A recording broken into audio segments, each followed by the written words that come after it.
Let's explore how to perform create, read, update, and delete or CRUD operations using MongoDB with Node.js.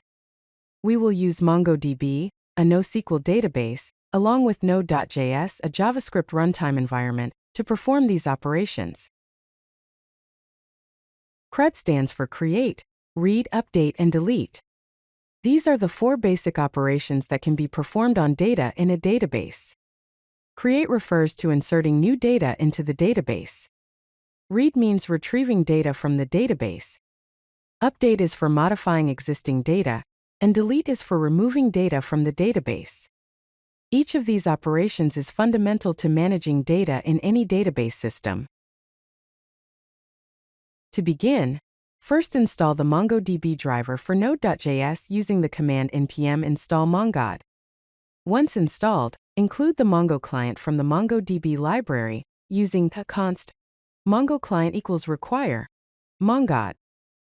Then define the connection uniform resource identifier, or URI, which specifies the location of your MongoDB server. In this case, it's mongod //localhost 27017, indicating a local MongoDB instance running on port 27017. Create a new Mongo client instance using this URI.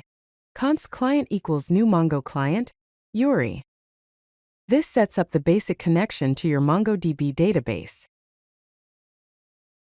To perform a create operation, you can define an asynchronous function called createUser. Inside this function, first specify the database you want to use. Here it is, myapp. Then, specify the collection within that database, such as users. Next, define a JavaScript object called user with the data you want to insert, including fields like name, email, and age. Finally, use the insert1 method on the collection to insert the user object into the database. The code looks like this: await collection.insert1 user. The await keyword is used because the insert1 method returns a promise and pauses execution until the promise resolves. To perform a read operation, you can define an asynchronous function called getUsers.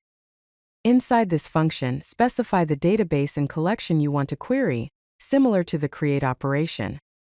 To find one user, use the find1 method and provide a query object specifying the search criteria. For example, you can search for a user with the name John using await collection.find1, a name, John. To find all users, use the find method without any search criteria, and then convert the result to an array using toArray. The code looks like this: const users equals await collection.find a.toArray. This retrieves all documents from the user's collection. To perform an update operation, you can define an asynchronous function called updateUser. Specify the database and collection you want to update as before. Define a filter object to specify which document to update, such as filtering by the name John Doe. Then, define an update object using the $set operator to specify the fields to update and their new values. For example, to update the age to 31, the code looks like this: const update equals $set age 31. Finally, use the update1 method, passing in the filter and update objects. The code looks like this: await collection.update1 filter update. This updates the first document that matches the filter. To perform a delete operation, you can define an asynchronous function called deleteUser. Specify the database and collection you want to delete from. Define a filter object to specify which document to delete, such as filtering by the name John Doe. Use the delete1 method, passing in the filter object. The code looks like this: await collection.delete1 filter. This deletes the first document that matches the filter. Be cautious when using delete operations, as deleted data is permanently removed from the database. In summary, here are the four basic CRUD operations using MongoDB and Node.js. To create, you can use the insert1 method. To read, use the find or find one methods. To update, use the update one method. And to delete, use the delete one method.